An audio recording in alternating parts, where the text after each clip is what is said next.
ನಾಡಿನ ಸಮಸ್ತ ಸಂಗ್ರಾಮ ವಾಹಿನಿ ವೀಕ್ಷಕರಿಗೆ ನಿಮ್ಮ ಪ್ರೀತಿಯ ವಿಕಾಸ್ ಕನ್ನಸಂದ್ರ ಮಾಡುವ ನಮಸ್ಕಾರಗಳು.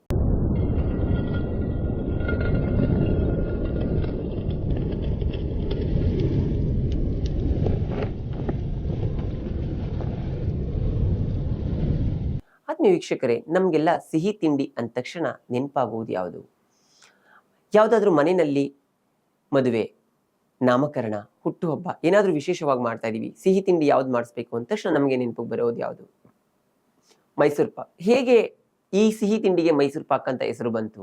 ಯಾರು ಇದರ ಹಿಂದೆ ಇದ್ದಾರಾ? ಈ ತಿಂಡಿಯನ್ನ ಯಾರು ಪ್ರಪ್ರಥಮವಾಗಿ ಮಾಡಿದ್ರು ಅದೆಲ್ಲ ನಮಗೆ ಗೊತ್ತಿಲ್ಲ. ಆದ್ರೆ ಈ ಮೈಸೂರು ಪಾಕ್ ಅಂತ ನಾವು ಹೆಸರು ಹೇಳ್ಬಿಡ್ತೀವಿ. ಮೈಸೂರು ಪಾಕ್ ಎಲ್ಲಿ ಫೇಮಸ್ ಅಂತ ಹೇಳಿದ್ರೆ ಮೈಸೂರಿನಲ್ಲಿ ಫೇಮಸ್ ಅಂತ ಹೇಳ್ತೀವಿ. ಆದ್ರೆ ಈ ಒಂದು ಸಿಹಿ ತಿಂಡಿ ಈ ಹೆಸರನ್ನ ಪಡಿಲಿಕ್ಕೂ, ಈ ಸಿಹಿ ತಿಂಡಿ ಮೊಟ್ಟ ಮೊದಲನೇದಾಗಿ ಪ್ರಾರಂಭಗೊಳ್ಳಿಕ್ಕೂ ಒಂದು ರೋಚಕ ಕಥೆನೇ ಇದೆ. ಏನು ಅಂತ ಹೇಳಿದ್ರೆ, ಆತ್ಮೀಯ ವೀಕ್ಷಕರೇ, ಒಮ್ಮೆ ಅರಮನೆಯಲ್ಲಿ ಮಹಾರಾಜರು ಇರ್ತಾರೆ. ಮಹಾರಾಜರು ಇರಬೇಕಾದ್ರೆ ಏನಾದರೂ ಸಿಹಿ ತಿಂಡಿ ತಿನ್ಬೇಕು ಅಂತ ಅನ್ಸುತ್ತೆ ಅವ್ರಿಗೆ. ಸಿಹಿ ತಿಂಡಿ ತಿನ್ಬೇಕು ಅಂತ ಅನ್ಸಿದಾಗ ಅಲ್ಲಿನ ಮೈಸೂರಿನ ಅರಮನೆಯ ಭಟ್ಟರಾಗಿದ್ದಂಥವ್ರು ಕಾಕಾಸುರ ಮಾದಪ್ಪ ಎಂಬುವಂಥವ್ರು. ಯಾರು ಅಂತ ಹೇಳಿದ್ರೆ ಕಾಕಾಸುರ ಮಾದಪ್ಪ ಎಂಬ ಅಡುಗೆ ಭಟ್ಟ ಇರ್ತಾರೆ. ಅವ್ರಿಗೆ ಹೇಳ್ತಾರೆ, ನಮ್ಮ ಮಹಾರಾಜರು ಏನಾದರೂ ಸಿಹಿ ತಿಂಡಿ ತಿನ್ಬೇಕು ಅನ್ನಿಸ್ತಾ ಇದೆ, ಒಂದ್ ಸ್ವಲ್ಪ ಸಿಹಿ ತಿಂಡಿ ಏನಾದರೂ ಮಾಡು ಅಂತ. ಅಡುಗೆಯಲ್ಲಿ ಪ್ರವೀಣತೆಯನ್ನು ಪಡೆದಂತಹ ಕಾಕಾಸುರ ಮಾದಪ್ಪ ಅವ್ರು ಏನ್ ಮಾಡ್ತಾರೆ, ಇಲ್ಲಿ ಪಾಕ್ ಅಂತ ಹೇಳಿದ್ರೆ ನಾವೊಂದು ಅರ್ಥ ಮಾಡ್ಕೊಳ್ಬೇಕು. ಪಾಕ್ ಅಂತ ಹೇಳಿದ್ರೆ ಸಕ್ಕರೆಯ ದ್ರಾವಣ. ಸಕ್ಕರೆಯ ದ್ರಾವಣ ಪಾಕ ಅಥವಾ ಭೀಮಪಾಕ ಅಂತ ಹೇಳಿ ನಾವು ಕರಿತಾ ಹೋಗ್ತೀವಿ. ಇಲ್ಲಿ ಕಾಕಾಸುರ ಮಾದಪ್ಪ ಅವ್ರು ಏನ್ ಮಾಡ್ತಾರೆ, ಸಕ್ಕರೆ ದ್ರಾವಣವನ್ನ ಮಾಡ್ಲಿಕ್ಕೆ ಶುರು ಮಾಡ್ತಾರೆ. ಹೇಗೆ ಅಂತ ಹೇಳಿದ್ರೆ, ಕೈಗೆ ಸಿಕ್ಕಿದಂತಹ ಕಡಲೆ ಹಿಟ್ಟು, ಸಕ್ಕರೆ, ತುಪ್ಪ ಎಲ್ಲವನ್ನ ಹಾಕಿ ಏನೋ ಒಂದು ಸಿಹಿ ತಿಂಡಿಯನ್ನ ಮಾಡ್ತಾರೆ. ಅದನ್ನು ಹೇಗೆ ಮಾಡ್ತಾರೆ ಅಂತ ಹೇಳಿದ್ರೆ, ಕಡಿಮೆ ಕಡಲೆ ಹಿಟ್ಟು, ಹೆಚ್ಚು ತುಪ್ಪ, ಹೆಚ್ಚು ಸಕ್ಕರೆ, ಈ ರೀತಿ ಹಾಕಿ ಒಂದು ಸಿಹಿ ತಿಂಡಿಯನ್ನ ಮಾಡ್ತಾರೆ. ಅದು ಪರಿಮಳ ಭರಿತವಾಗಿ ಬರುತ್ತೆ.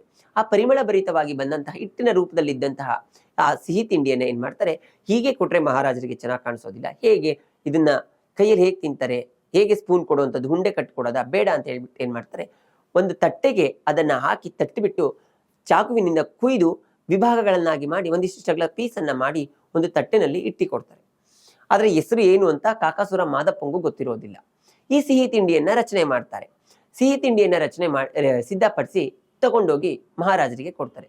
ಸಿದ್ಧಪಡಿಸಿದ ಸಿಹಿ ತಿಂಡಿಯನ್ನ ಅದನ್ನ ಸವಿದಂತಹ ಮಹಾರಾಜರು ಕಾಕಾಸುರ ಮಾದಪ್ಪಂಗೆ ಕೇಳ್ತಾರೆ, ಈ ಸಿಹಿ ತಿಂಡಿ ತುಂಬಾ ಸ್ವಾದಭರಿತವಾಗಿದೆ, ತುಂಬಾ ಪರಿಮಳ ಭರಿತವಾಗ್ಲೂ ಇದೆ, ಹೇಗೆ ಇದನ್ನ ನೀನು ಸಿದ್ಧಪಡಿಸ್ತೆ, ಏನಿದ್ರ ಹೆಸರು ಅಂತ ಕೇಳ್ತಾರೆ. ಆಗ ಕಾಕಾಸುರ ಮಾದಪ್ಪ ಹೇಳ್ತಾನೆ, ಮಹಾರಾಜರೇ, ನಂಗೆ ನಿಜವಾಗ್ಲೂ ಅದ್ರ ಹೆಸರು ಏನು ಅಂತ ನನಗೆ ಗೊತ್ತಿಲ್ಲ.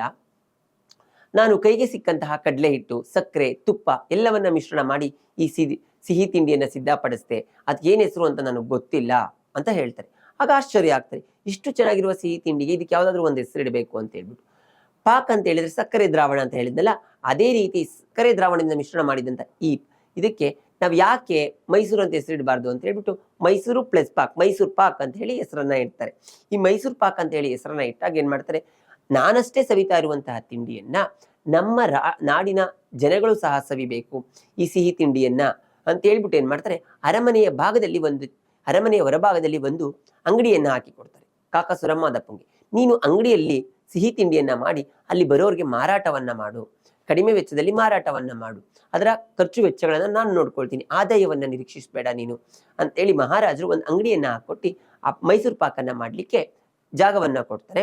ಅದಕ್ಕೆ ಫಸ್ಟ್ ಮೈಸೂರು ಪಾಕ್ ಎಂಬುವ ಹೆಸರನ್ನ ಇಟ್ಟು ಅದನ್ನ ರಾಯಲ್ ಸ್ವೀಟ್ಸ್ ಅಂತ ಹೇಳಿ ಕರೀತಾ ಇರ್ತಾರೆ. ಯಾಕಂತ ಹೇಳಿದ್ರೆ ನಮ್ಮ ರಾಜರು ಸೌದಿದ್ರಲ್ಲ, ಆ ಒಂದು ಉದ್ದೇಶದಿಂದ ರಾಯಲ್ ಸ್ವೀಟ್ಸ್ ಅಂತ ಹೇಳಿ ಕರೀತಾ ಇರ್ತಾರೆ. ಈ ರಾಯಲ್ ಸ್ವೀಟ್ಸ್ ನ ಇಂದಿಗೂ ರಾಯಲ್ ಸ್ವೀಟ್ಸ್ ಅಂತ ಕೆಲವು ವ್ಯಕ್ತಿಗಳು ಕರೀತಾ ಇರ್ತಾರೆ, ಆದ್ರೆ ಕೆಲವರು ಮೈಸೂರು ಪಾಕ್ ಅಂತ ಹೇಳಿ ಕರೀತಾರೆ.